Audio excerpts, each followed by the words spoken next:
Linda Morrison stood in front of the full-length mirror in her childhood bedroom, her trembling fingers struggling with the delicate buttons on her wedding dress. The ivory silk felt like a prison against her bruised skin, each movement sending sharp reminders of last night's argument through her ribs. Outside, the October morning in Charleston, South Carolina, dawned crisp and clear, sunlight streaming through the oak trees that lined her parents' estate.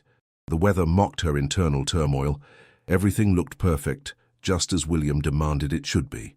Her mother, Patricia, fussed with the veil, oblivious to the foundation Linda had carefully applied to cover the yellowish bruise along her jawline.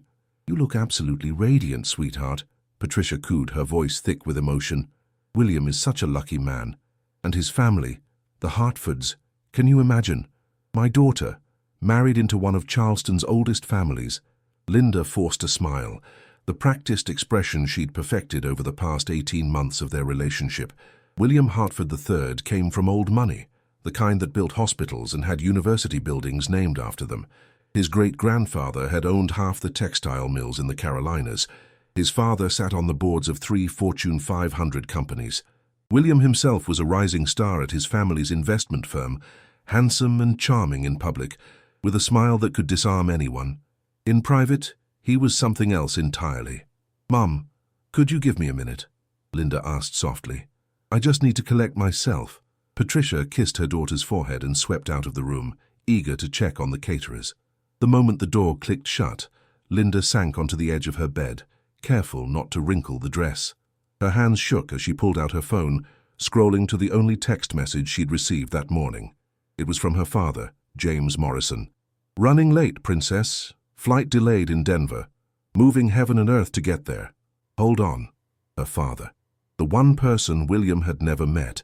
Despite all the engagement dinners and family gatherings, James Morrison had been working overseas for the past 2 years, managing security operations for an international firm.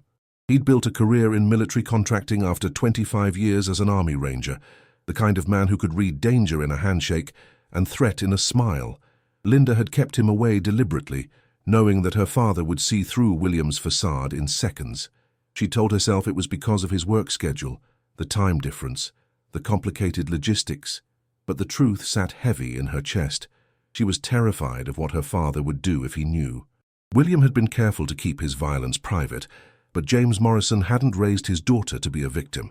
If he discovered the truth, there would be consequences Linda couldn't predict or control.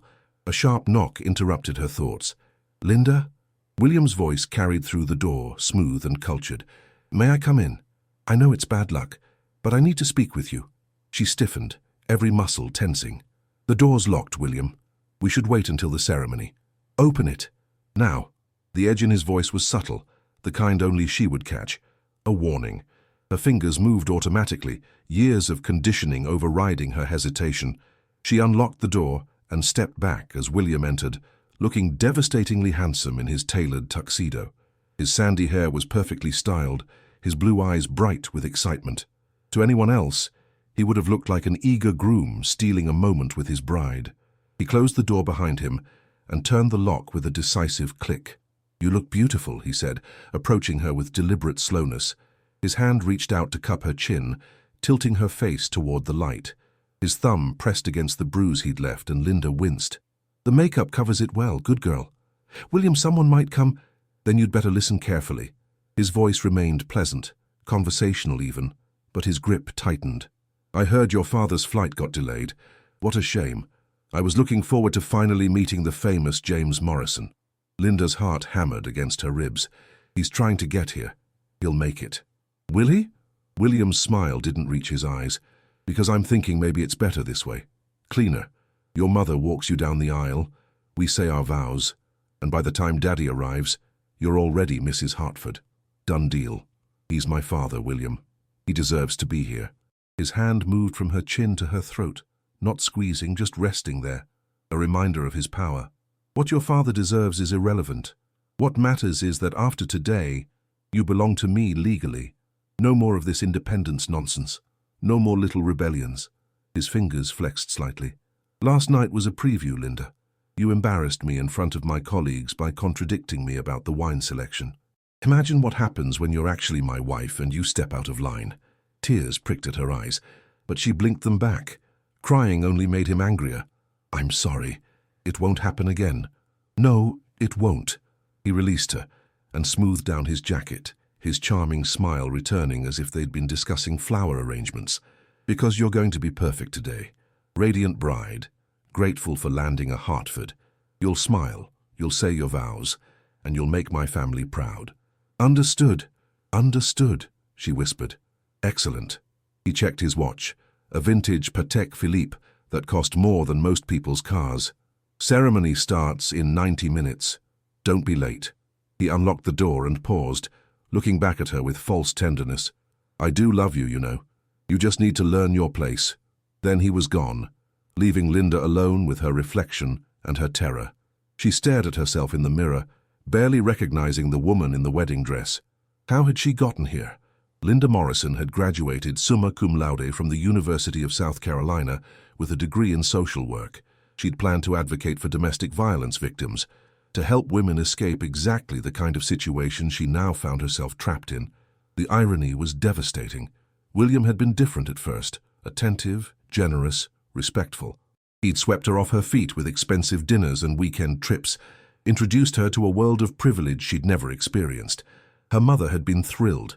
Her friends had been envious. And by the time she'd seen the darkness beneath his polished exterior, she was already isolated from her support system, financially dependent on him, and convinced that no one would believe her accusations against Charleston's golden boy. The first time he'd hit her, he'd apologized with tears in his eyes, swearing it would never happen again. The second time, he'd explained that she'd provoked him. By the 10th time, he didn't bother with excuses anymore. Linda walked to the window, looking out at the estate grounds being transformed into a wedding venue. White chairs arranged in perfect rows, an arbor dripping with roses and hydrangeas, a string quartet warming up near the fountain. 200 guests would bear witness to her beautiful mistake in less than 2 hours. Her phone buzzed. Another text from her father. "Caught an earlier connection. Landing in Charleston in 45 minutes. I'll be there, princess. Count on it." Something shifted in Linda's chest. A spark of hope, or maybe just the recognition that time was running out. If she was going to act, it had to be now. Her father's arrival would change everything, one way or another. James Morrison would take one look at his daughter and know something was wrong. He'd always been able to read her even when she tried to hide. But what could she do? The guests were arriving. The caterers were setting up. William's family controlled half the social structure of Charleston, and his father's lawyers could make any accusation disappear. She had no evidence beyond the bruises hidden under her dress, and William was always careful never to hit her anywhere visible during important events. Linda picked up her phone again, her fingers hovering over the screen. She could call it off. Just walk downstairs, gather everyone, and announce that the wedding was cancelled. The scandal would be nuclear, but she'd be free. Except she wouldn't be. William wouldn't let her go that easily. He'd made that clear during their last major fight, when she'd threatened to leave. He'd shown her the file his private investigator had compiled, manufactured evidence of an affair, doctored financial records that made it look like she'd been stealing from her mother's charity foundation, even screenshots of text messages she'd never sent. "If you try to leave me," he'd said calmly, "I will destroy you and everyone you love. Your mother's reputation, your career, even your precious father's security clearance. I have the resources and the connections. You have nothing." A knock on the door made her jump. "Sweetie, it's me," her mother called. "The photographer wants to get some pre-ceremony shots. Are you ready?" Linda looked at her reflection one last time at the beautiful prison of silk and lace. "Coming, Mum," she called back, her voice steadier than she felt. She opened the door to find her mother beaming with joy, completely unaware that her daughter was walking toward a lifetime of carefully hidden violence. Patricia had never approved of Linda's social work ambitions, had always pushed her toward a better match. William Hartford was everything Patricia had dreamed of for her daughter. Wealthy, connected, respectable, if only she knew the truth. The photographer posed Linda throughout the estate, capturing what would become lies preserved in silver frames, the radiant bride in the garden, the thoughtful moment by the fountain, the joyful anticipation in her childhood bedroom. Linda smiled on command, tilted her head at the right angles, and felt herself disappearing with each click of the shutter. Charleston's October weather held steady. unseasonably warm with a gentle breeze that carried the scent of gardenias and the distant salt tang of the harbour. Guests began arriving in clusters, women in designer dresses and broad-brimmed hats, men in expensive suits discussing business and golf handicaps. The Hartford family arrived in force. William's father, Charles Hartford II, a silver-haired titan of industry who commanded attention without raising his voice. His mother, Eleanor, dripping in pearls and judgment. Assorted aunts, uncles and cousins who treated the wedding like a corporate merger, which Linda supposed was exactly what it was. William worked the crowd like the politician he aspired to become, shaking hands and accepting congratulations with practiced humility. He caught Linda's eye across the lawn and gave her a warm smile, the kind that would photograph beautifully. She smiled back, playing her role. "Your young man is quite impressive," remarked one of her mother's friends, a society matron named Barbara Thornton. "Patricia must be over the moon, a Hartford, and he's so attentive to you, dear. You can see the love in his eyes." Linda nodded, accepting the observation without comment. If only these people knew that the love in William's eyes was possessiveness, that his attentiveness was surveillance, that every public display of affection came with a private price. Her phone buzzed in the hidden pocket of her dress. A text from her father. "Landed in a cab 20 minutes out. Traffic's hell, but I'm coming." 20 minutes. The ceremony was scheduled to start in 15. Linda excused herself and found a quiet corner near the rose garden, her pulse racing. Her father was coming. James Morrison, the man who'd taught her to stand up for herself, to never accept mistreatment, to fight back when cornered. What would he see when he looked at her? Would she be able to maintain the facade, or would 18 months of accumulated fear and pain show through? "There you are." William appeared at her elbow, his hand settling on her lower back with proprietary firmness. "The wedding coordinator wants to start seating people. Your mother is ready to walk you down the aisle." "My father's almost here," Linda said. "We should wait." William's fingers dug into her back, the pressure invisible to anyone watching but painful enough to make his point. "We're not waiting. The schedule is set, the minister is ready, and I'm not delaying our wedding because your father can't manage his travel arrangements." "William, please. This isn't a negotiation, Linda." His voice remained pleasant, but his eyes were ice. "You will walk down that aisle in 5 minutes with or without him. Those are your options." Before she could respond, a commotion near the estate entrance drew everyone's attention. A taxi had pulled up, and a man was stepping out, tall, broad-shouldered, moving with the controlled precision of someone trained for combat. Even in civilian clothes, dark slacks and a button-down shirt, clearly changed in haste, James Morrison commanded attention. Linda's heart leaped. "Dad!" She pulled away from William and ran, decorum forgotten, her wedding dress gathering dust as she sprinted across the lawn. James caught her in his arms, and for the first time in 18 months, Linda felt safe. He smelled like airports and aftershave, familiar and solid. "Princess," he murmured into her hair. "I made it. Told you I would." Linda pulled back, and immediately James's expression changed. His dark eyes, the same brown as her own, scanned her face with trained intensity. She saw the moment he registered the makeup covering her jaw, the way she held herself stiffly, the fear she couldn't quite hide. "Linda," he said quietly, his hands still on her shoulders. "What's wrong?" "Nothing, Dad. I'm just so glad you're here." She forced brightness into her voice, but James Morrison hadn't spent 25 years reading combat situations without learning to recognize when someone was lying. His jaw tightened almost imperceptibly. "Where is he? Where's this William Hartford I've been hearing about?" Before Linda could answer, William approached with his megawatt smile extended, hand outstretched. "Mr. Morrison, finally, I'm William Hartford. I apologize that we haven't met before now, but Linda speaks of you constantly. It's an honor, sir." James released his daughter slowly and turned to assess the man she was about to marry. The handshake was brief, professional. "Mr. Hartford, you're marrying my daughter. With your blessing, I hope," William said smoothly. "Though I'll confess I didn't wait for formal permission. When you know, right? That's one way to look at it." James's voice was neutral, but Linda knew that tone. It was the voice he used when evaluating a threat, giving nothing away while gathering information. "Linda, can I speak with you privately before the ceremony?" William's hand found Linda's arm. "I'm afraid we're running behind schedule, Mr. Morrison. The guests are seated and—" "I'm not asking you," James said, his voice still polite but carrying an edge that made William's smile falter. I'm asking my daughter. Linda, do you have a moment for your old man? The tension crackled between the two men, and Linda found herself caught in a moment she dreaded and secretly hoped for. William's grip on her arm tightened in warning. Her father waited with the infinite patience of a man who'd outweighted insurgents in hostile territory. "Of course, Dad," she heard herself say. "William, can you give us just a few minutes?" William's expression hardened for just a flash before the charm snapped back into place. "Absolutely. Family first. I'll let the coordinator know we're delaying just a bit." He leaned in to kiss Linda's cheek and whispered in her ear, "Careful what you say.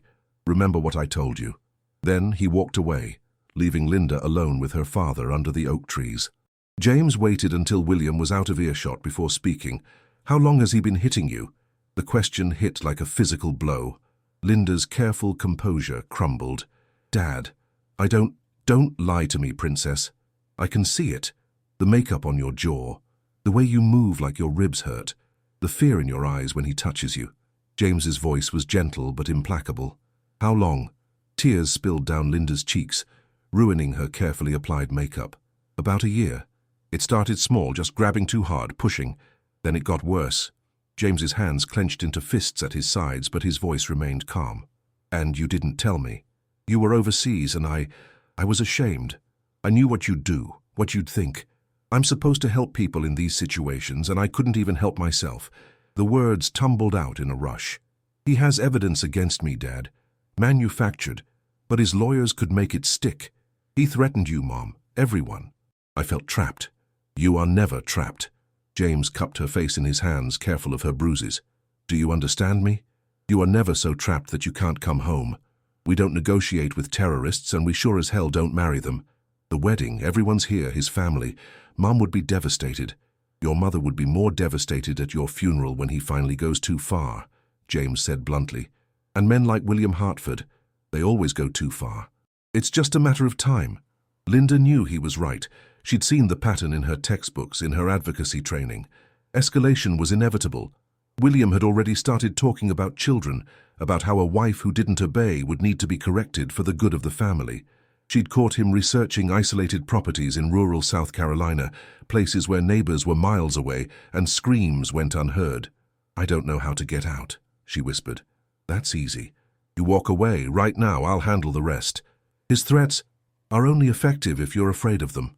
James's expression hardened with professional calculation. "I've dealt with warlords and cartel bosses, Princess. I think I can handle a trust fund bully. But first you need to decide, are you walking down that aisle or are you walking away?" It was the question Linda had been avoiding for months, the moment of choice, clear and unavoidable. She looked past her father to where William stood among the guests, laughing at someone's joke, the picture of charming respectability. Then she looked down at her wedding dress, at the prison of silk and social expectations. "I want to walk away," she said, the words feeling like jumping off a cliff. "But I want to do it right. I want everyone to know what he is." A slow smile spread across James Morrison's face, the kind that had terrified enemy combatants from Fallujah to Kandahar. "Now that's my daughter. Tell me everything and we'll make a plan."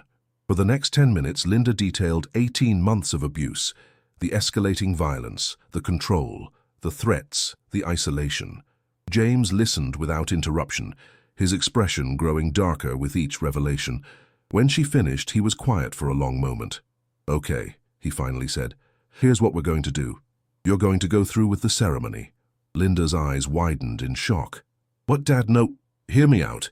You go through with the ceremony, but when the minister asks if anyone objects, I'm going to stand up, and I'm going to tell everyone exactly what William Hartford is. In front of his family, your mother's society friends, everyone. Public, undeniable, and absolutely devastating to his reputation. He'll deny it. They'll believe him. Not when I'm done." James pulled out his phone. "I've got contacts in law enforcement, private investigation, hospital administration. Give me names and dates, and in the next 30 minutes, I'll have enough documentation to bury him. Medical records if you sought treatment, witness statements if anyone saw anything, surveillance footage if he's been following you. Men like William are always sloppy. They think their money and name protect them." Linda's mind raced.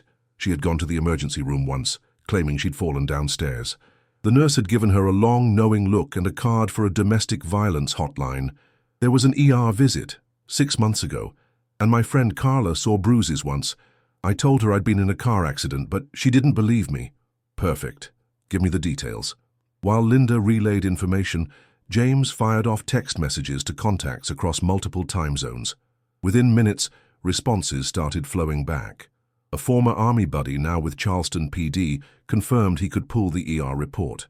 A private investigator James had worked with sent screenshots of social media posts where Linda's friends had expressed concern. A lawyer specializing in domestic violence cases offered to be on standby. Dad, even if you expose him, his family will come after us. The Hartfords have serious power in this state. They have money and connections. I have skills and friends who owe me favors from Bogota to Bangkok.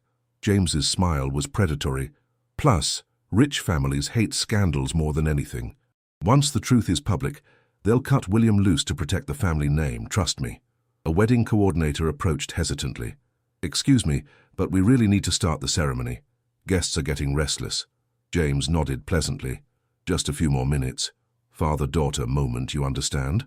The coordinator retreated, and James turned back to Linda. Last chance to back out of this plan, Princess. We can just leave right now if you prefer. But I think you deserve to watch his world crumble the way he tried to crumble yours. Linda thought about the past 18 months, the fear, the pain, the slow erosion of her sense of self. She thought about William's smug certainty that he owned her, that his name and money made him untouchable, and she thought about all the future victims he'd charm and abuse if someone didn't stop him. Let's burn it down, she said. James kissed her forehead. That's my girl. Now go fix your makeup and get ready for your wedding. I'll be in the audience with a front row seat to the show. Linda returned to the house with her father, her hands steady for the first time all day. Her mother met them in the foyer, eyes red from happy tears. Oh, James, you made it. And look at you two, my family together again. This is perfect. Absolutely perfect. James embraced his ex-wife with genuine warmth. He and Patricia had divorced amicably 10 years ago, their marriage a casualty of his military career and her need for stability. But they'd remained friendly, united in their love for their daughter, even as their own relationship evolved into friendship. Wouldn't miss this for the world, Patty, James said, and Linda caught the double meaning in his words. Her mother, oblivious, beamed. Linda, darling, your makeup needs touching up. Let me help. Patricia ushered her daughter toward the powder room, chattering about how beautiful the ceremony would be, how lucky Linda was, how the Hartfords were already treating her like family. Linda let her mother fuss, reapplying foundation and lipstick, while Patricia reminisced about her own wedding day. Looking at her mother's joyful expression, Linda felt a pang of guilt for what was about to happen. Patricia had invested so much social capital in this union, had bragged to all her friends about her daughter landing a Hartford. The fallout would be brutal, but not as brutal as a lifetime married to William. Mom, Linda said suddenly, interrupting a story about the flower arrangements, I want you to know that I love you no matter what happens today. Patricia paused, studying her daughter's reflection in the mirror. Sweetheart, you're not getting cold feet, are you? Because it's perfectly natural to feel nervous, but William is such a good man. Is he? Linda met her mother's eyes in the mirror. Have you ever really talked to him, Mom? Beyond the charm and the pedigree. Well, of course, he's always been perfectly pleasant, and his family is lovely. Linda, what's this about? Before Linda could answer, a knock interrupted them. The wedding coordinator, increasingly frazzled, poked her head in. Ladies, please, the guests are getting restless. Mr. Hartford is asking if there's a problem. No problem at all, Patricia said briskly, giving Linda's shoulder a squeeze. We're ready. Come on, darling, your future awaits. They processed through the house to the back terrace, where the ceremony would begin. Through the French doors, Linda could see the assembled guests, 200 people arranged in neat rows facing the flower-draped arbor. The string quartet launched into a prelude, and suddenly everything was moving with unstoppable momentum. Her father appeared at her elbow, offering his arm. You sure about this? He murmured, quiet enough that Patricia couldn't hear. Yes, Linda whispered back. Let's do it. Patricia took her place in the front row, already dabbing at her eyes with a monogrammed handkerchief. The bridesmaids, William's cousins and a couple of Linda's old college friends she'd drifted away from, were lined up and ready. The groomsmen stood at attention near the arbor, and William waited at the altar, looking like every woman's dream in his perfectly tailored tuxedo, his expression radiating joy and anticipation. If Linda hadn't known better, she might have believed it herself. The wedding march began.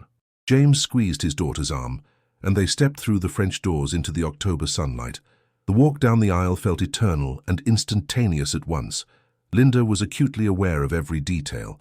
The whispers of approval from the guests, the scent of roses and gardenias, the warmth of the sun on her shoulders. Her father's steady presence beside her was the only thing keeping her grounded. William's eyes locked on hers, and she saw the warning in them. Behave, smile, play your part. She smiled back. But it wasn't the submissive smile he expected. It was the smile of someone who'd finally stopped being afraid.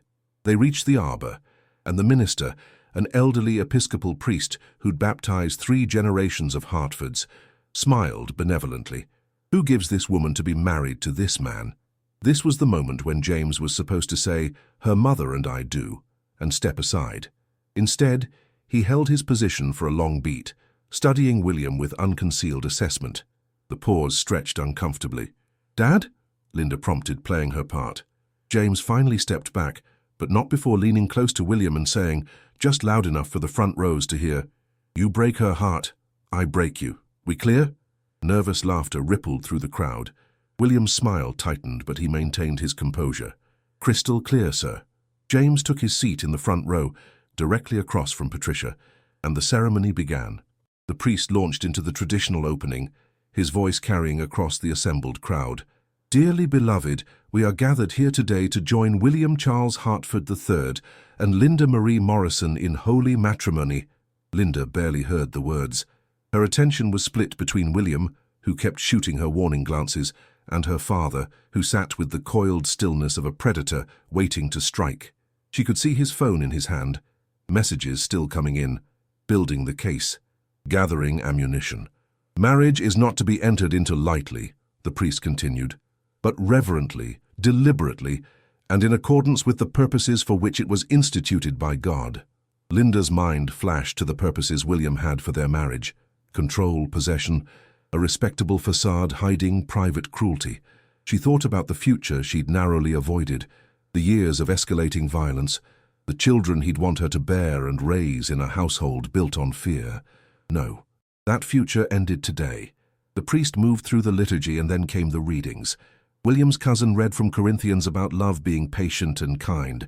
The irony was almost unbearable. Linda watched William's parents in the front row, both looking pleased and proud. Did they know what their son was? Had they raised him to believe that power meant the right to hurt those weaker than him? Or had something twisted in him on its own? "If there is anyone present," the priest said, reaching the critical moment, "who has cause to believe this couple should not be joined in marriage, speak now or forever hold your peace." The traditional silence followed, that ceremonial pause that was never supposed to be interrupted. Except this time, it was. James Morrison stood up. The movement was deliberate, unhurried. Every eye in the crowd turned to him. Patricia gasped. William went rigid, his hand reaching out to grab Linda's wrist in a grip tight enough to bruise. "I object," James said clearly, his voice carrying across the suddenly silent gathering. "I object strenuously, and I have evidence to support my objection." Chaos erupted in whispers and shocked exclamations. The priest looked bewildered, clearly never having encountered an actual objection in 40 years of performing marriages. William's father stood up, his face darkening. "This is outrageous. Mr. Morrison, I don't know what kind of stunt you're pulling." "Not a stunt," James said calmly. "An intervention. Your son has been physically abusing my daughter for the past year, and I have documentation to prove it." The whispers exploded into open gasps and denials. Patricia's hand flew to her mouth. William's mother clutched her pearls, her face going pale, and William himself released Linda's wrist and turned to face the crowd with wounded dignity. "That's absurd," William said, his voice perfectly calibrated for shocked innocence. "Mr. Morrison, I understand you're protective of your daughter, but these accusations are not only false, they're defamatory. Linda, please tell him—" "It's true," Linda said, her voice quiet but steady. She pulled back the long lace sleeve of her wedding dress, revealing the finger-shaped bruises on her upper arm. "He gave me these 2 days ago when I questioned the seating arrangements for the reception." More gasps. The guests were on their feet now, some pushing forward for a better look. others backing away in discomfort. The society matrons looked scandalized, though Linda couldn't tell if they were more shocked by the abuse or by the public revelation of it. "Linda, what are you doing?" Patricia stood frozen in her seat, her expression caught between horror and disbelief. "This can't be true. William is such a gentleman. There must be some misunderstanding." "No misunderstanding, Mom." Linda's voice grew stronger with each word. "He hits me. He shoves my head into the toilet when I displease him. He threatens me, controls me, and has spent 18 months systematically destroying my independence and self-worth. And I almost married him because I was too scared to ask for help." William's facade cracked, his jaw clenched, and fury flashed in his eyes before he smoothed his expression back to hurt bewilderment. "These are serious accusations, Linda. If you're having doubts about the wedding, we could have discussed this privately. You didn't need to create a scene with manufactured abuse claims." "Manufactured?" James stepped into the aisle, pulling out his phone. "Let's talk about what's manufactured, William, like the fake evidence you compiled to threaten my daughter into compliance." He held up his phone, displaying a document. "I've got your private investigator's phone records showing he fabricated those screenshots you used to blackmail Linda. Want to explain that to everyone?" William's composure slipped further. His father pushed through the crowd, his face purple with rage. "James Morrison, I don't know what you think you're doing, but the Hartford family will not tolerate these slanderous accusations against our son." "Then explain this." James swiped to another image, Linda's medical records from the emergency room visit. "That's from Charleston General 6 months ago. Cracked rib, contusions consistent with being struck repeatedly. The attending physician noted her suspicion of domestic violence in her notes, but Linda was too frightened to confirm it." A woman in the third row stood up, Carla, Linda's friend from college. "I saw bruises," she said, her voice shaking but determined. "Last spring, Linda said she'd been in a car accident, but there was no accident reported, no insurance claim. I knew something was wrong, but she wouldn't talk to me." "This is insane," William protested, but his voice had lost its smooth confidence. "You're all turning on me based on circumstantial evidence and the word of a woman who's clearly having a breakdown." "I have pictures," Linda said. She pulled out her own phone, her hands trembling but resolute. "Every time you hurt me, I documented it. I was too afraid to use them, but I kept them just in case." She held up her phone, displaying a photo of herself with a black eye, another with a split lip, a third showing bruises across her ribs. The timestamps were visible, dating back over a year. The crowd recoiled, the evidence undeniable and devastating. Eleanor Hartford, William's mother, stared at the images with a hand pressed to her chest. Her perfectly composed society mask had completely shattered. "William," she whispered, "tell me this isn't true." William looked at his mother, and for just a moment Linda saw something feral and ugly flash across his face. Rage at being cornered, at having his carefully constructed image destroyed. Then he turned that rage on Linda. "You bitch!" he snarled, abandoning all pretense of civility. "Do you have any idea what you've just done? You've ruined everything. My reputation, my career, my family's name, all because you couldn't keep your mouth shut and play your role like you were supposed to." The raw venom in his voice made several guests step back. This was the William that Linda had lived with in private, and now everyone could see him. "I gave you everything," William continued, advancing on Linda with clenched fists.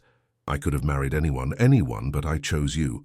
I raised you up from your pathetic little social worker dreams and made you into something better. And this is how you repay me. By humiliating me in front of everyone who matters." James moved between them before William could reach his daughter. "Step back, son. Right now. Get out of my way, old man. This is between me and my fiancée." "She's not your fiancée anymore," James said with deadly calm. "She's my daughter, and you're not going to lay another hand on her. Ever." William's hand shot out, attempting to shove James aside. It was a mistake. James caught William's wrist with the easy precision of decades of close-quarters combat training, twisted, and had the younger man on his knees in under 2 seconds. The move was so smooth and professional that half the crowd didn't even see it happen. They just saw William suddenly kneeling with his arm at an unnatural angle, gasping in pain. "Listen very carefully," James said, his voice conversational but carrying across the silent crowd. "You're going to stand up, walk away, and get yourself a lawyer. A good one, because by the time I'm done, you'll be facing assault charges, harassment charges, and anything else I can make stick. You're never going to contact Linda again. You're never going to threaten her again. And if I hear that you've gone near her or tried to salvage your reputation by smearing hers, I will make your life a living hell. Do you understand me?" William's face was white with pain and humiliation, but he managed a nod. James released him and stepped back. William scrambled to his feet, cradling his wrist, his tuxedo dusty from kneeling in the grass. He looked at the assembled crowd, his family, his colleagues, Charleston's social elite, and saw nothing but shock, disgust, and the dawning realization that they were witnessing the destruction of a carefully maintained lie. "This isn't over," William said, but his voice lacked conviction. He was a man watching his entire world collapse in real time. "Yes," Linda said quietly, "it is." William's father approached his son, his expression unreadable. For a moment, Linda thought Charles Hartford might defend William, might use the family's power to spin the narrative. Instead, he said, "Come with me, William. We need to talk. Privately." Eleanor Hartford followed her husband and son as they retreated into the house, her shoulders shaking with what might have been sobs. The other Hartford family members exchanged uncomfortable glances before filing after them, the social instinct to close ranks warring with the undeniable evidence of William's crimes. The remaining guests stood in awkward silence, unsure whether to stay or leave. The minister, looking deeply uncomfortable, cleared his throat. "I think, under the circumstances, we should consider this ceremony concluded. Perhaps everyone should—" He trailed off, making a vague gesture toward the exit. People began to move, some stopping to offer Linda awkward words of support, others fleeing the scandal as quickly as decorum allowed. The society matrons clutched their purses and whispered furiously to each other, already spreading the story that would dominate Charleston's social circles for months to come. Patricia finally moved, rising from her seat and approaching her daughter with tears streaming down her face. "Linda, baby, why didn't you tell me? How could I not have known?" "I kept it hidden, Mum. That's what abuse victims do. We hide it because we're ashamed or scared, or because we think no one will believe us." Linda's own tears finally came, 18 months of suppressed emotion breaking free. "And I thought you'd be disappointed in me for not living up to the perfect marriage you wanted." "Disappointed?" Patricia pulled her daughter into her arms, careful of her injuries. "Oh, sweetheart, I'm so sorry. I was so focused on the Hartford name and what it would mean for your future that I didn't see what it was costing you. Can you forgive me?" "There's nothing to forgive, Mum. You didn't know." James joined them, wrapping both women in his embrace. "It's over now, Princess. You're safe." Linda let herself be held by her parents, feeling the weight of fear and secrecy finally lifting. Around them, the remnants of what should have been her wedding day blew in the October breeze, scattered rose petals, abandoned programs, a champagne tower no one would toast. "What happens now?" Linda asked. "Now," James said, "we make sure William Hartford faces consequences. I've got a lawyer friend meeting us at the house in an hour. We'll file formal charges, get a restraining order, and build an airtight case. His family will try to make this go away quietly, but we're not letting them. And then? Then you rebuild your life on your own terms. Go back to your social work dreams. Help other women who are where you were. Take all of this pain and turn it into purpose." Linda nodded, straightened her shoulders, and looked at the wreckage of her almost wedding with clear eyes. "I can do that."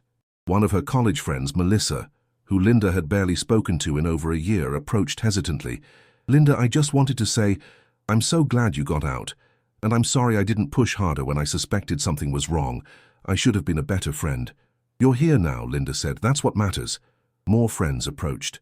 Women Linda had distanced herself from under William's influence, people she'd pushed away in her isolation. They surrounded her with tentative support, offering help, phone numbers, places to stay if she needed them. The community she'd thought she'd lost was still there, waiting for her to come back. As the sun began to set over the Charleston harbor, painting the sky in shades of orange and purple, Linda Morrison stood surrounded by people who actually loved her, not the version of herself she performed for approval, but her authentic self, broken and healing, and finally free. Her wedding dress, stained with grass and tears, would never hang in a preservation box as a treasured keepsake. There would be no marriage certificate, no honeymoon in the Maldives, no settling into the Hartford family mansion as Mrs. William Hartford III. Instead, there would be police reports and court dates, therapy sessions and restraining orders. There would be the hard work of rebuilding her sense of self, of learning to trust again, of forgiving herself for the time she'd lost. But there would also be freedom, safety, the possibility of a future built on her own terms, not someone else's control. As Linda walked back into her childhood home, her father on one side and her mother on the other, she felt something she hadn't experienced in 18 months: hope. The week following the aborted wedding was a whirlwind of legal activity, media attention, and social fallout. James Morrison's lawyer friend, a sharp-eyed woman named Rebecca Torres, who specialized in domestic violence cases, took Linda's case pro bono, calling it exactly the kind of high-profile prosecution that could change how Charleston handles abuse allegations against wealthy defendants. Linda filed formal charges against William Hartford for assault, battery, stalking, and harassment. The photographic evidence she'd collected, combined with the medical records and witness statements James had compiled, built a devastating case. The Charleston Police Department, suddenly very interested in a case involving one of the city's prominent families, assigned 2 detectives to investigate thoroughly. The Hartford family's initial instinct was to circle the wagons. Charles Hartford retained the city's most expensive defense attorney and began calling in favors from politicians, judges, and business associates.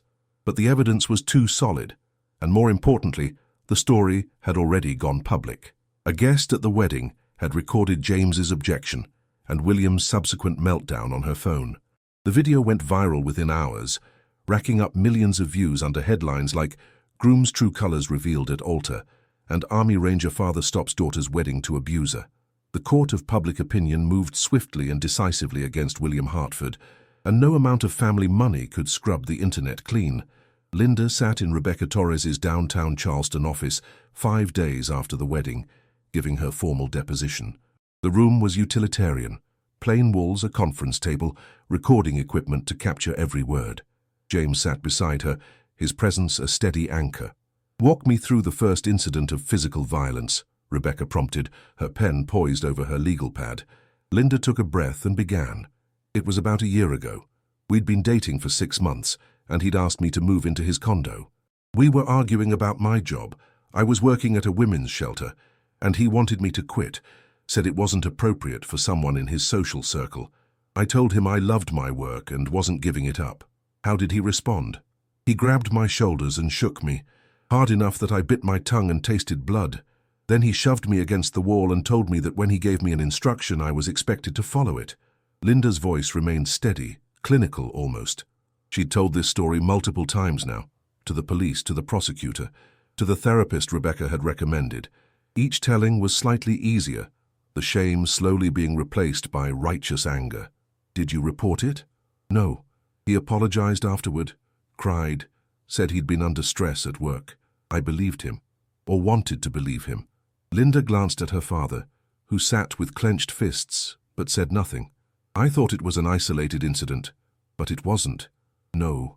2 weeks later, he criticized the dinner I'd made. When I got defensive, he grabbed my hair and shoved my face into my plate. After that, the incidents escalated in frequency and severity. Rebecca made notes, her expression professionally neutral, though Linda caught flashes of anger in her eyes. "Tell me about the toilet incident specifically. The title of your original wedding announcement mentioned it, correct?" Linda nodded. That became his preferred method of punishment. If I contradicted him in public, or failed to meet his standards, or did anything he perceived as disrespectful, he'd force my head into the toilet. Sometimes he'd flush it while holding me under. Said it was to wash out my dirty mouth, or teach me to keep my head down where it belonged. James made a low sound in his throat, almost a growl. Rebecca glanced at him. "Mr. Morrison, are you okay to continue?" "I'm fine," James said tightly. "Keep going." They spent 3 hours documenting every incident Linda could remember. Dates, locations, injuries sustained, threats made. Rebecca was thorough, pushing for details that Linda had tried to forget. By the end, Linda felt wrung out, but also strangely lighter, as if speaking the truth aloud was releasing poison from her system. "This is a strong case," Rebecca said, reviewing her notes. "With the medical records, photographs, and witness testimony, we've got William Hartford dead to rights on multiple felony assault charges. The question is whether his family's connections will influence the prosecution." "They're already trying," James said. He pulled out his phone and showed Rebecca a series of text messages.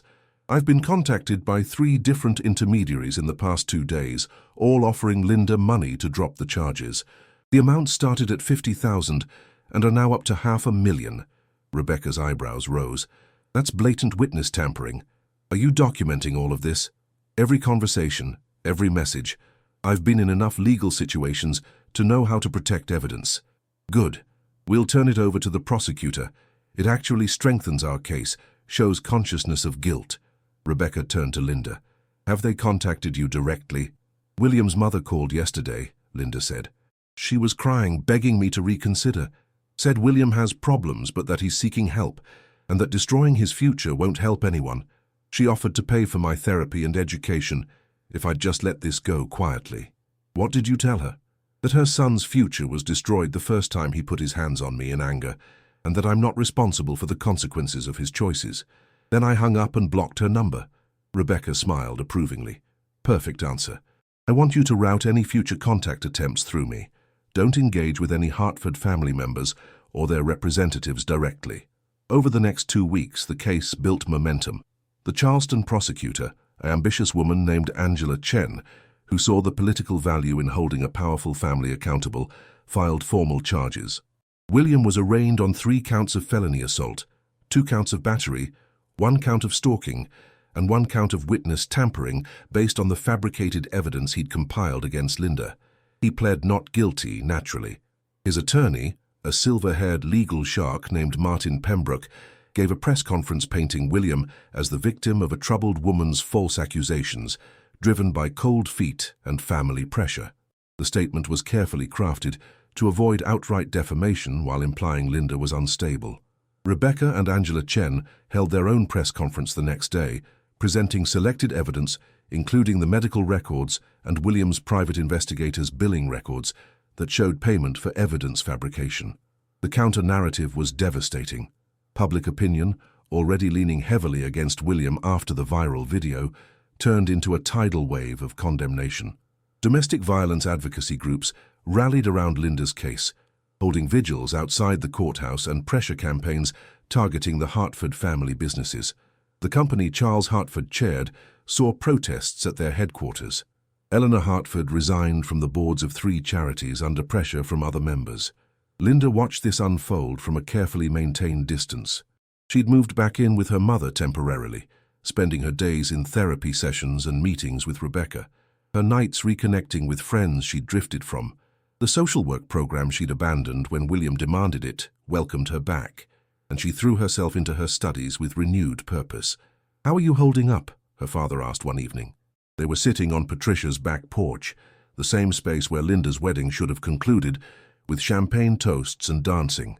James had extended his stay in Charleston indefinitely, using vacation time he'd accumulated over years of deployments. "Some days are harder than others," Linda admitted. "I have nightmares sometimes, and I catch myself second-guessing decisions, wondering if William was right about me being incompetent or difficult. That's the abuse talking. Those are his words in your head, not truth. I know my therapist says it takes time to unlearn the patterns, but I'm getting there." Linda looked at her father. "Thank you for standing up when I couldn't. That's what family does, Princess. Though you did stand up, you documented everything. You kept yourself as safe as you could, and when the moment came, you told the truth. I just provided the backup. Still, if you hadn't made that flight, if you hadn't objected, then someone else would have, eventually. Carla was ready to speak up. I saw it in her eyes. Your mother was starting to see the cracks in William's facade. The truth has a way of coming out." James paused. "Though I'll admit, I enjoyed the dramatic timing." Linda laughed, the sound surprising her. It felt good to laugh, to find moments of lightness in the heavy process of healing. A month after the aborted wedding, William's legal strategy shifted. The evidence against him was too strong for denial, and the witness tampering charges created additional exposure. Martin Pembroke negotiated a plea deal. William would plead guilty to 3 counts of assault in exchange for dropping the felony charges down to misdemeanors, accept a restraining order, complete an intensive batterer intervention program, and perform community service. He would avoid jail time, but would have a permanent criminal record. Rebecca presented the plea deal to Linda in her office, her expression tight with frustration. "I want to be clear. I think we could win at trial and get him actual prison time. But Angela is under enormous pressure from city officials who have financial ties to the Hartford family. This plea guarantees a conviction and a record that will follow him forever. Linda sat quietly, processing. Part of her wanted to see William in prison, wanted the vindication of a jury verdict declaring him guilty. But another part, the part that had spent 18 months walking on eggshells and absorbing violence, just wanted it to be over. "What do you think I should do?" she asked her father, who'd accompanied her to the meeting. "I think you should do whatever gives you the most peace," James said. "Prison time would be justice, but justice isn't always the same as healing. If accepting this deal means you can move forward with your life faster, that's worth considering." Linda thought about the trial that would come if she rejected the plea. Months more of legal proceedings, testifying in graphic detail about the abuse, cross-examination by Martin Pembroke trying to discredit her, William sitting across the courtroom, staring at her with those cold eyes. Even if she won, the process would extract a heavy toll. "What happens to him after the plea?" Linda asked Rebecca. "He'll be on probation for 3 years. Any violation, including contact with you, sends him straight to jail. The Batterer intervention program is 52 weeks, court-mandated, and if he doesn't complete it, he goes to prison. The misdemeanor convictions will show up on background checks, which will impact his career prospects, and the restraining order is permanent unless a judge lifts it, which won't happen if I have anything to say about it." Will he lose his job? Already has. The Hartford family investment firm quietly let him go 2 weeks ago. Officially, it's a leave of absence to focus on personal matters, but my contacts say he's never going back. His father forced him out to protect the company's reputation. Linda absorbed this. William's identity had been so wrapped up in being a Hartford, in the power and prestige of his family name. Losing that would hurt him more than jail time might have. "I'll accept the plea," she said. "On one condition, I want to give a victim impact statement at the sentencing hearing. I want him to sit there and hear exactly what he did to me, on the record, in open court." Rebecca smiled. "I can absolutely arrange that." The sentencing hearing took place 6 weeks later, in a Charleston courtroom packed with media, domestic violence advocates, and curious onlookers. The judge was a no-nonsense woman in her 60s named Margaret Keating, known for being tough on domestic violence cases. William sat at the defense table in a conservative suit, looking diminished somehow. The arrogance, Linda remembered, had been replaced by a carefully maintained expression of remorse that she suspected Martin Pembroke had coached into him. His parents sat in the gallery, Eleanor Hartford dabbing at her eyes with a handkerchief, Charles staring straight ahead with rigid dignity. After the formal plea was entered and accepted, Judge Keating invited Linda to give her victim impact statement. Rebecca had helped her prepare it, but the words were entirely Linda's own. She stood at the podium, her hands gripping the edges to keep them steady, and looked directly at William for the first time since the wedding. "I met William Hartford 2 years ago," she began, her voice clear and strong. "He was charming, generous, and attentive. He made me feel special, chosen. I thought I was the luckiest woman in Charleston. It took me months to realize that the charm was a trap, that the generosity came with strings, and that the attention was actually surveillance." William's jaw tightened, but he kept his eyes down. "The first time he hit me, he apologized with tears in his eyes. He said he was under stress, that it would never happen again, that he loved me too much to ever hurt me. I believed him. I wanted to believe him. Because admitting that I'd fallen in love with someone capable of violence meant admitting I'd made a terrible mistake, and I'd been raised to see through people, to make good choices. How could I have gotten this so wrong?" Linda's voice wavered slightly, but she pushed through. "Over the next year, William systematically destroyed my sense of self. He isolated me from friends and family. He controlled my finances, my schedule, my appearance, my choices. He told me I was stupid, incompetent, ungrateful, and when words weren't enough, he used his fists. He shoved my head into toilets and told me I needed to learn to keep my mouth shut. He cracked my ribs and told me I'd provoked him. He gave me black eyes and then criticized my makeup for not covering them well enough." In the gallery, Patricia Morrison was crying silently. James sat beside her, his face carved from stone. "The worst part wasn't the physical pain," Linda continued. "It was the psychological torture of loving someone who hurt me, of making excuses for him, of believing that somehow I deserved it. William convinced me that I was the problem, that if I could just be better, more obedient, more agreeable, more perfect, he would stop. So I tried. I tried so hard to be what he wanted, and it was never enough, because the problem was never me. The problem was that William Hartford believes that loving someone means owning them, and that ownership includes the right to punish and control. She paused, taking a breath. I almost married him. I was minutes away from legally binding myself to my abuser, because I was too ashamed and too frightened to ask for help. If my father hadn't arrived when he did, if he hadn't been brave enough to stand up and speak the truth I couldn't say, I would be Mrs. William Hartford right now. And eventually I would probably be a statistic, another woman killed by an intimate partner, another preventable tragedy. Now she looked directly at William, holding his gaze until he was forced to look up and meet her eyes. You took 18 months of my life. You took my sense of safety, my confidence, my ability to trust. You left scars that will take years to heal, but you don't get to take my future. I'm reclaiming it. I'm going back to my work helping domestic violence survivors. I'm using everything you put me through to make sure other women recognize the warning signs faster than I did, get out sooner than I did, and know that they deserve better than I believed I did. Her voice strengthened, filled with conviction. You're going to have a criminal record for the rest of your life. Your family's name is permanently tarnished, your career is over, and none of that even begins to equal what you took from me. But it's a start. And maybe, it will prevent you from doing this to someone else. Linda stepped back from the podium.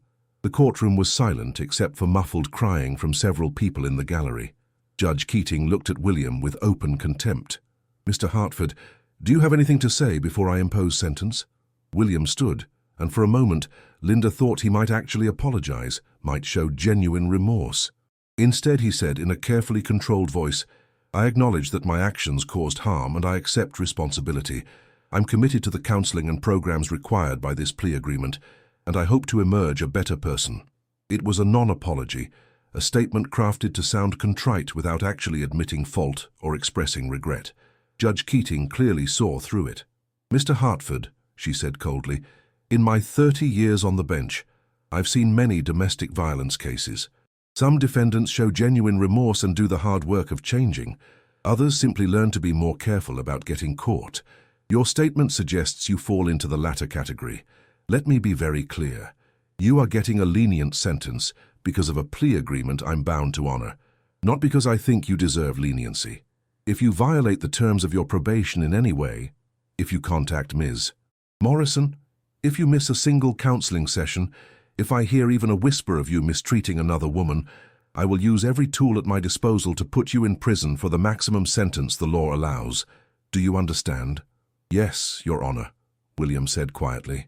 Judge Keating imposed the sentence. 3 years probation, 52 weeks of batterer intervention, 200 hours of community service at a domestic violence shelter. Linda had specifically requested that, wanting him to face the consequences of abuse every week, and a permanent restraining order preventing any contact with Linda or her family. As the bailiff led William out of the courtroom, he glanced back once at Linda. She met his eyes without flinching, without fear. She saw him clearly now, not as the charming man who'd swept her off her feet, not as the powerful abuser who'd controlled her life, but as a broken, small person whose cruelty came from his own emptiness. And then he was gone, escorted out a side door to avoid the media scrum waiting outside. The weeks following the sentencing brought a strange kind of peace. The legal case was concluded, the public narrative established, and Linda could finally focus on rebuilding her life without looking over her shoulder constantly. She moved out of her mother's house and into a small apartment near the College of Charleston, where she was finishing her graduate degree in social work. The space was modest, a one-bedroom with hardwood floors and windows that let in the southern light, but it was entirely hers. No one to tell her how to decorate it, what to cook for dinner or what time to be home. The freedom was intoxicating and occasionally terrifying. Linda would stand in her kitchen at midnight, eating ice cream directly from the container, marveling that no one would punish her for it. She painted her bedroom walls a deep teal that William would have hated. She adopted a rescue cat, a scrappy tabby named Scout, who'd been abandoned and learned to trust again, a journey Linda related to deeply. Therapy became a regular part of her routine. Dr. Sarah Chen, a trauma specialist, helped Linda work through the complex web of emotions that came with surviving abuse. The guilt, the shame, the anger, the grief for the time she'd lost. Some sessions left Linda feeling wrung out and raw. Others brought breakthroughs that felt like shedding skin she'd outgrown. "You're doing the work," Dr. Chen told her during one session, about 3 months after the sentencing. A lot of survivors avoid the hard emotional processing. They stay busy, distract themselves, pretend they're fine. But you're sitting with the discomfort, examining it, letting yourself heal properly. "It doesn't always feel like healing," Linda admitted. "Sometimes it feels like I'm getting worse. The nightmares, the anxiety attacks, the hypervigilance. I didn't have those as badly when I was still with William. Because you were in survival mode. Your body was using all its resources just to get you through each day. Now that you're safe, your nervous system is finally processing the trauma it suppressed. It's actually a sign of healing, even though it feels terrible." Linda nodded, intellectually understanding even as her emotions rebelled against the slow, painful process. Her relationships also required rebuilding. Patricia, racked with guilt for not seeing the abuse, initially overcompensated with constant check-ins and hovering concern. It took several difficult conversations before mother and daughter found a healthier balance. Support without suffocation, concern without control. "I'm learning to trust my instincts again," Linda told her mother over lunch one Saturday. They were at a cafe downtown, the autumn sun warm on the outdoor patio. "Part of what William did was convince me that my perceptions were wrong, that I couldn't trust my own judgment. So now when you question my decisions, even with good intentions, it triggers that same feeling of not being trusted." Patricia set down her fork, her eyes glistening. "I never thought about it that way. I'm so sorry, sweetheart. I just worry about you. I know, and I appreciate it. But I need you to trust that I'm capable of taking care of myself. Even if I make mistakes, they're my mistakes to make and learn from. You're right, I'll work on it." Their relationship grew stronger through these honest conversations, evolving from the somewhat superficial connection they'd maintained into something deeper and more authentic. James stayed in Charleston for 2 months before his work obligations required his return overseas. Before he left, he took Linda to dinner at a steakhouse downtown, their tradition from when she was a teenager. "I'm proud of you, Princess," he said over dessert. "Not just for getting out, but for how you're handling the aftermath. A lot of people would have crumbled under this pressure." "I learned from the best," Linda said, smiling at her father. "You taught me that being strong doesn't mean never falling down, it means getting back up. Your mother taught you that too, in her own way. She got back up after our divorce, built a whole new life. You come from resilient stock on both sides." James reached into his jacket and pulled out a small box. "I wanted to give you this before I leave." Linda opened it to find a delicate silver necklace with a small pendant, a phoenix rising from flames. "It seemed appropriate," James said. "You're rising from the ashes of what William tried to make you, building something better." Linda put on the necklace, feeling the weight of the pendant against her chest. "I'll wear it every day." "You don't have to. It's just a symbol. You're doing the real work." After James left, Linda threw herself into her studies and her advocacy work.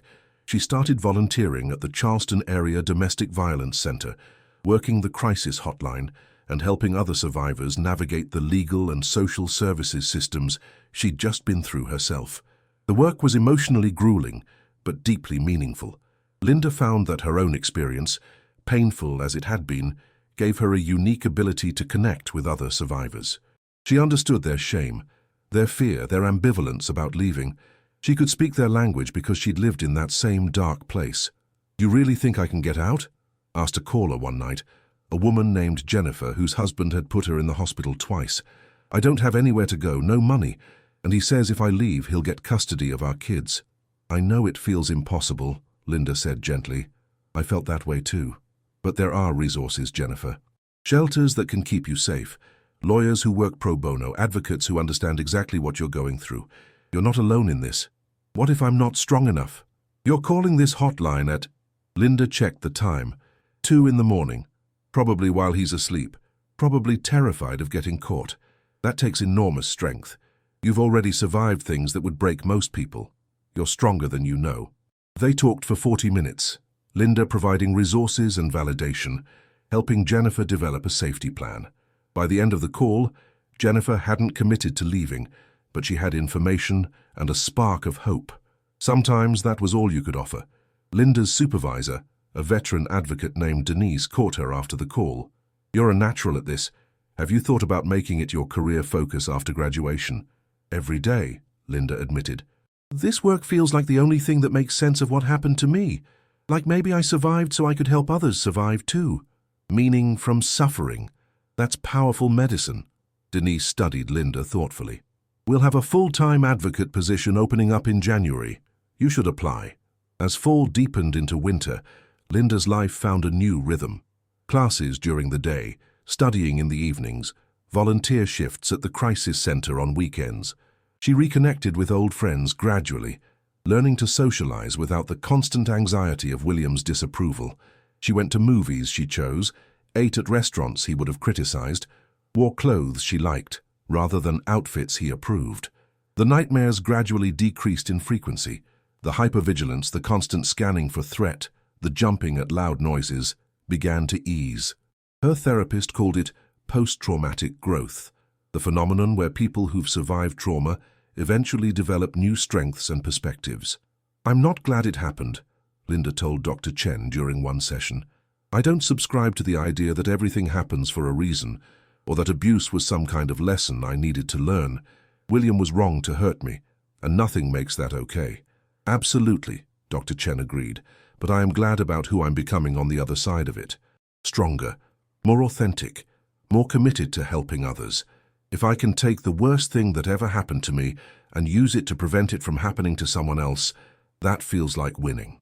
Christmas arrived with the mild Charleston winter, temperatures in the 50s and 60s, palm trees strung with lights instead of the snow Linda had sometimes fantasized about. She spent the holiday with her mother and a small gathering of close friends, Carla, Melissa, and a few others from her support system. It was a quiet celebration, deliberately low-key. William had loved ostentatious Christmas displays. The Hartford family's annual party was a Charleston social calendar highlight. Linda's first Christmas after the breakup needed to be different, focused on genuine connection rather than performance. Can I propose a toast? Carla asked as they gathered around Patricia's dining table. She raised her wineglass. To Linda, for being the bravest person I know, and to new beginnings. They clinked glasses, and Linda felt a swell of gratitude for these women who'd stood by her, who'd shown up at the trial, who'd helped her move into her new apartment, and listened when she needed to talk. Thank you, she said, her voice thick with emotion. All of you. I don't know if I'd be here without you. You'd be here, Melissa said firmly. You're stronger than you give yourself credit for, but we're glad we could help. After dinner, Linda and her mother sat on the back porch with coffee, wrapped in blankets against the evening chill. The same porch where the wedding should have happened, now reclaimed as a space for peaceful reflection rather than painful memory. How are you really doing? Patricia asked. And I want the truth, not the "I'm fine" answer you give everyone else. Linda considered the question carefully. I'm healing. Some days are better than others. I still have moments where I doubt myself, where I hear William's voice in my head telling me I'm incompetent or difficult. But those moments are getting rarer, and I'm building a life I actually like, not one designed to please someone else. I'm so sorry I pushed you toward that world, Patricia said quietly. The society expectations, the focus on marrying well. If I'd raised you differently. Mom, stop. William fooled everyone, not just me. Abusers are expert manipulators, and you've more than made up for any mistakes by how you've supported me through this. Patricia squeezed her daughter's hand. You're doing important work at the crisis center. I hear you on the phone sometimes when I visit, the way you talk to those women. You're giving them something precious, hope and validation. I'm proud of you, sweetheart. That means a lot, Mom. As winter turned towards spring, Linda graduated with her master's in social work. The ceremony was small, held in a historic Charleston church, and Linda walked across the stage to receive her diploma wearing her phoenix necklace and a genuine smile. James had managed to get leave and flew in for the occasion, sitting beside Patricia in the front row, divorced but united in their pride for their daughter. At the reception afterward, Rebecca Torres, who'd become a friend beyond just Linda's attorney, pulled her aside. I wanted you to hear this from me first. William violated his probation. Linda's stomach clenched. What happened? He was caught contacting a former girlfriend, apparently trying to rekindle the relationship.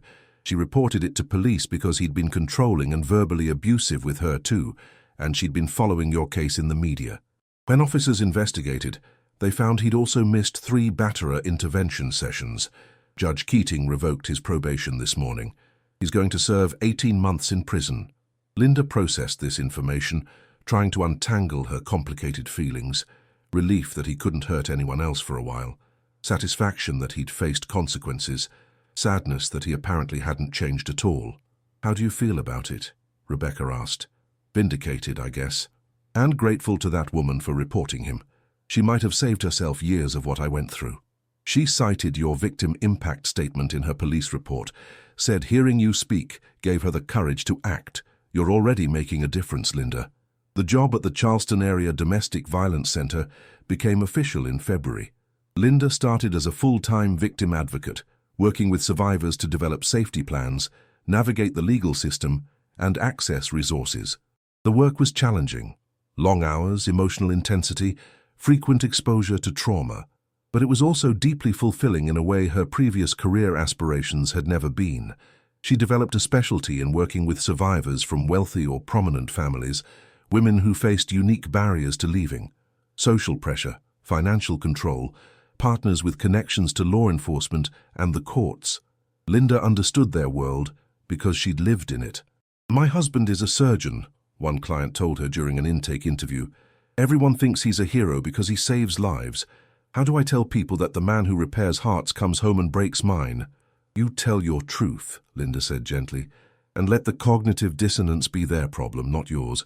Someone can be good at their job and terrible in their relationships. Those aren't mutually exclusive."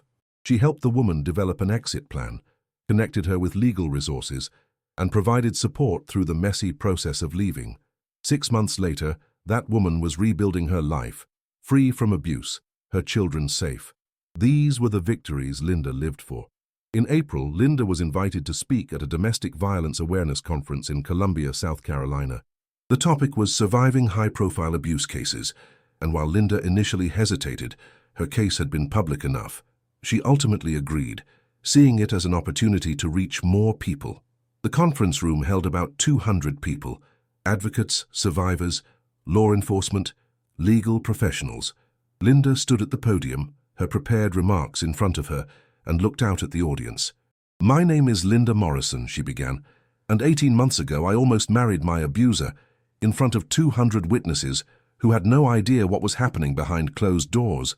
She told her story, the charm that masked control, the escalating violence, the manufactured evidence and threats, the fear that kept her silent, and then she talked about the moment everything changed.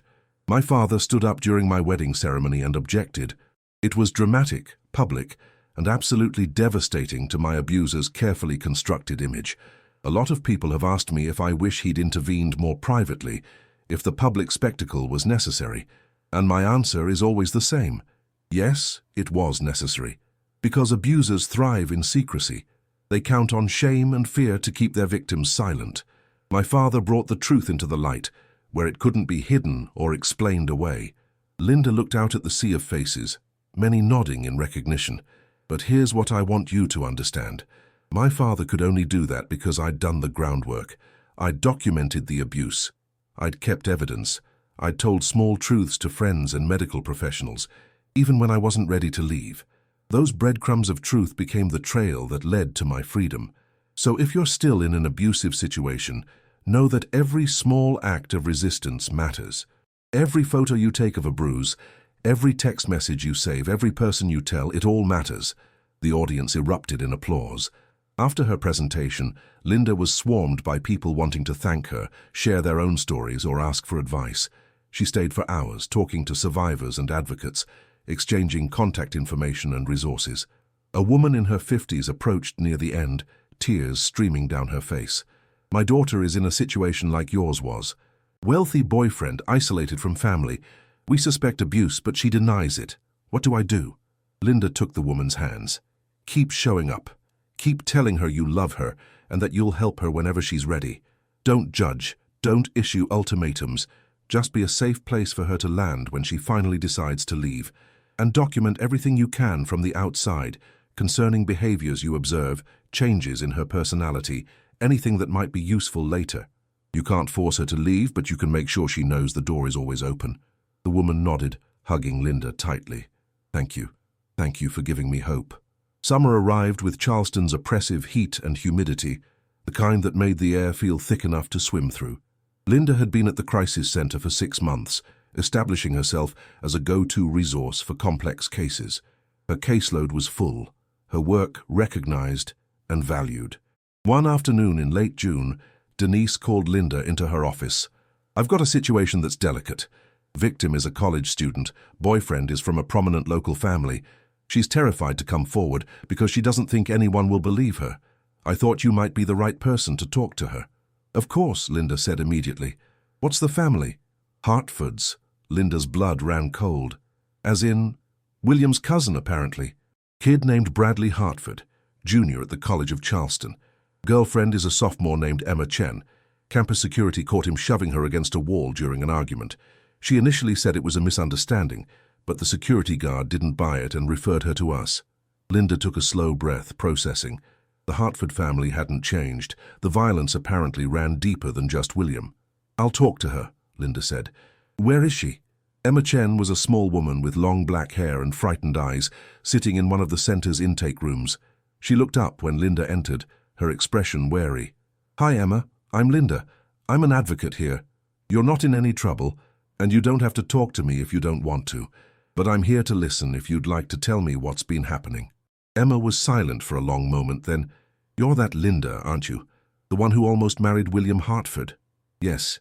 "So, you know what they're like. The family, I mean." "I know what William was like, and I know that families can have patterns, especially around attitudes toward power and control. Is Bradley like that?" Emma's composure cracked. "He's so charming in public. Everyone loves him. His fraternity brothers, his professors, my friends. But when we're alone, he's different. Critical, controlling, and lately he started pushing me, grabbing me too hard. Yesterday, when the security guard saw us, Bradley was angry because I'd talked to another guy in my study group. He said I was disrespecting him, making him look weak." Linda's heart ached with recognition. "Emma, what you're describing is classic abuse behavior. The public charm masking private cruelty, the jealousy and control, the escalating physicality. I promise you, it will get worse if you stay. But his family, they're so powerful.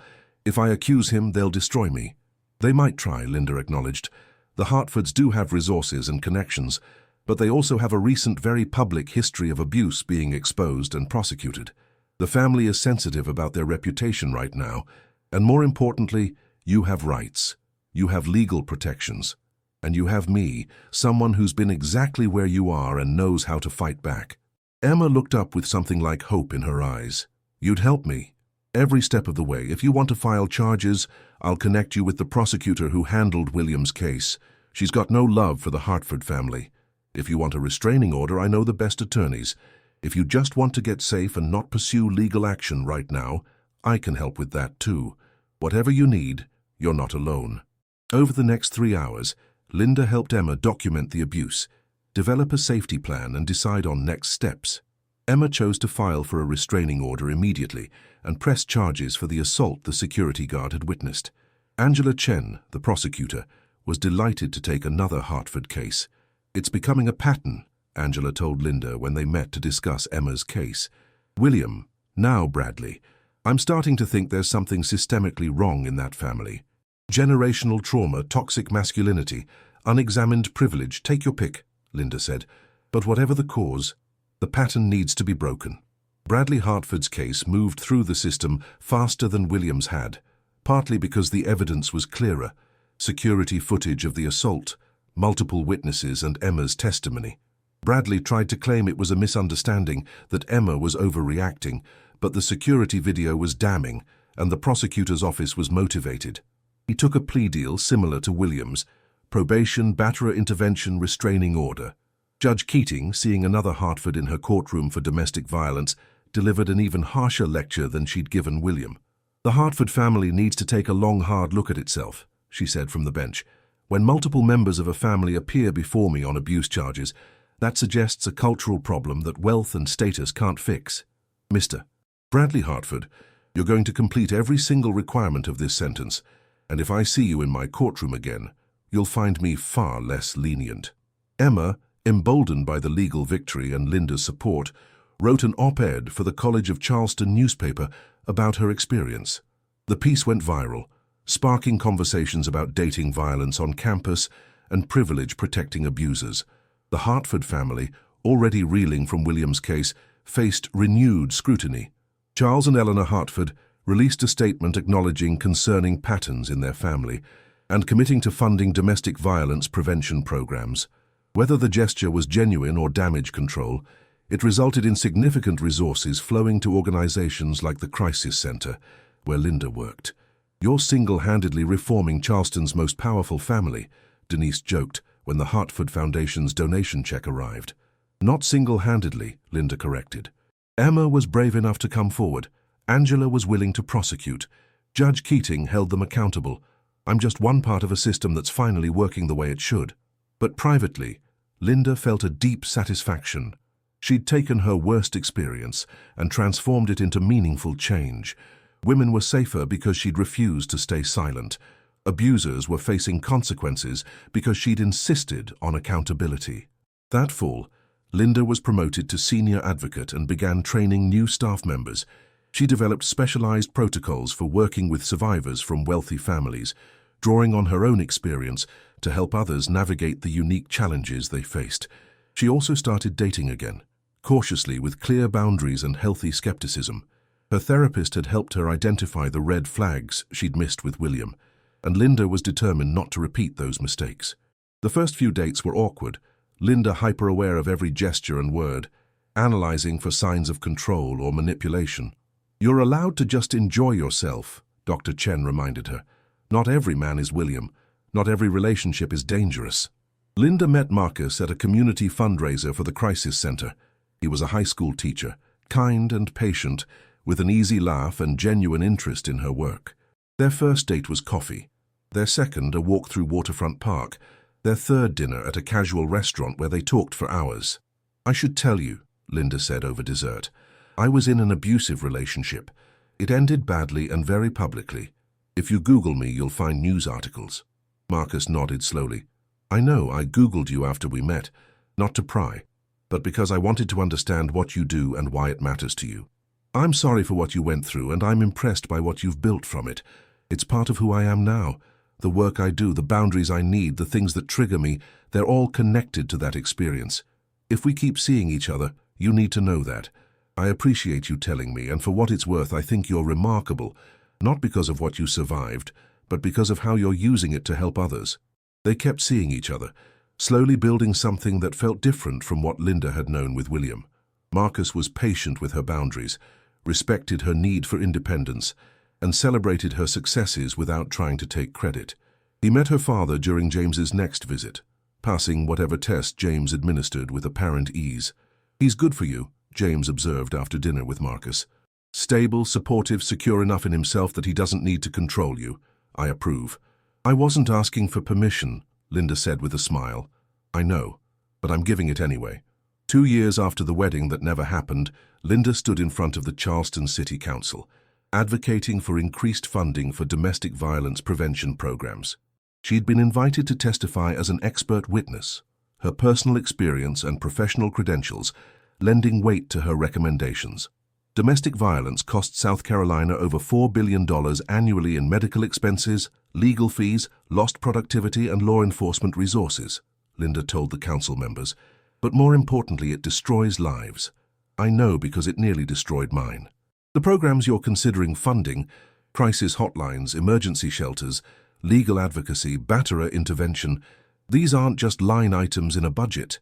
They're lifelines for people trapped in situations they can't escape alone.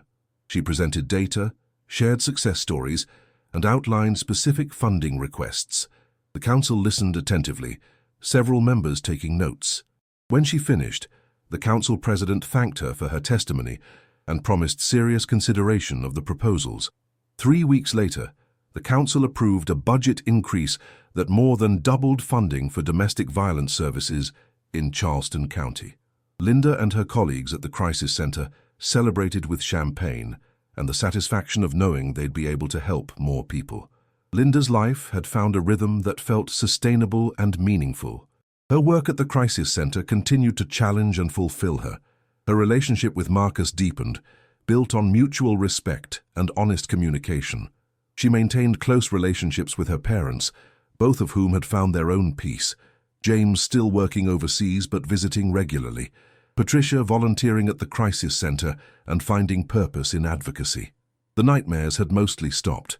The hypervigilance had faded to manageable caution. Linda could walk through Charleston without constantly scanning for William's face in crowds. She'd reclaimed her city, her life, herself. One October afternoon, almost exactly 2 years after the aborted wedding, Linda received an unexpected letter. The return address was from a medium-security prison 2 hours away, and she knew before opening it who had sent it. William had written her. Linda stared at the envelope for a long time before opening it, debating whether reading it was wise or safe. Ultimately, curiosity won. Dear Linda, I know you probably never want to hear from me again, and I'm not asking for forgiveness or reconciliation. I'm writing this letter mostly because my therapist says I need to take accountability without expecting anything in return. You were right about everything you said in your victim impact statement. I was controlling, abusive, and cruel. I convinced myself that what I was doing was justified, that you needed guidance, that I was helping you be better. But really, I was hurting you because I was broken and didn't know how else to feel powerful. Prison has given me time to think about who I was and why. I've been in intensive therapy, actually doing the work instead of just going through the motions like I did during probation. I've learned about the cycles of abuse in my family. My grandfather hit my grandmother. My father was emotionally abusive to my mother, and neither of them ever faced consequences or got help. I absorbed those patterns and perpetuated them. That's an explanation, not an excuse. I'm responsible for my choices, and I chose to hurt you repeatedly. I stole 18 months of your life and left you with trauma you'll probably carry forever. There's no making that right. But I want you to know that you changed something by refusing to stay silent, not just for yourself, but for my cousin's girlfriend, and probably for future women I would have hurt if I hadn't been stopped. My family is in therapy now, all of us, including my parents, examining the dysfunction we normalized for generations. It's uncomfortable and difficult, but it's happening because you insisted on accountability. I'm not asking you to write back or to forgive me. I just needed you to know that I finally understand what I did, and I'm working to become someone different, someone who would never treat another person the way I treated you. I hope you're building a good life. You deserve every happiness. William. Linda read the letter twice, then set it aside. She felt nothing really. No anger, no satisfaction, no lingering hurt. William Hartford had become a chapter in her story, not the story itself. She showed the letter to Dr. Chen during their next session. How do you feel about it? Dr. Chen asked. Indifferent, mostly. I'm glad he's doing the work. Genuinely glad. If it prevents him from hurting someone else, that matters. But his growth or healing isn't my responsibility or my concern. I've moved on. That's healthy. A lot of survivors remain emotionally entangled with their abusers for years. The fact that you can read this and feel neutral suggests you've done deep healing work. Linda nodded. He's just a person who made terrible choices and hurt me. He's not a monster, not a defining force in my life anymore. Just someone I used to know. She filed the letter away in a drawer and didn't think about it again. That November, Linda spoke at a national domestic violence conference in Washington, D.C., sharing her story and her expertise with advocates from across the country. She was introduced as a survivor advocate who's transformed personal trauma into systemic change, and when she took the stage, she felt the weight of all the work she'd done, all the healing she'd achieved, all the women she'd helped. My name is Linda Morrison, she began, looking out at hundreds of faces, and I'm here to tell you that surviving abuse is just the beginning. The real work, the revolutionary work, is what comes after. When we take our pain and use it to dismantle the systems that enabled our abuse, when we speak truth to power and refuse to be silenced, when we show up for other survivors and tell them they're not alone, that's when we transform from victims into warriors. The standing ovation lasted 3 minutes. After the conference, as Linda walked through the National Mall in the crisp autumn air, her phoenix necklace glinting in the sunlight, she thought about the woman she'd been 2 years ago. Afraid, controlled, convinced she had no way out. That woman wouldn't recognize who Linda had become. Confident, purposeful, free. She pulled out her phone and called her father. "Hey, Princess," James answered. "How'd the conference go?" "It was amazing, Dad. I think we're really making a difference." "Of course you are. I'm proud of you." "I'm proud of me too," Linda said, and meant it completely. She walked past the Lincoln Memorial, the Washington Monument rising in the distance, and felt the symbolic weight of it. Monuments to freedom and justice, ideals she was helping to make real for people trapped in private tyranny. Her phone buzzed with a text from Marcus. "How's DC? Missing you. Can't wait to hear all about it when you get home." Home. Linda had built that. A place of safety and love, a life of meaning and purpose, a future entirely her own. The past would always be part of her story. The bruises had healed, but left invisible scars. The fear had faded, but taught lasting lessons. William Hartford had hurt her, but he hadn't broken her. Instead, Linda Morrison had done what phoenixes do. She had risen from the ashes, transformed by fire, and taken flight.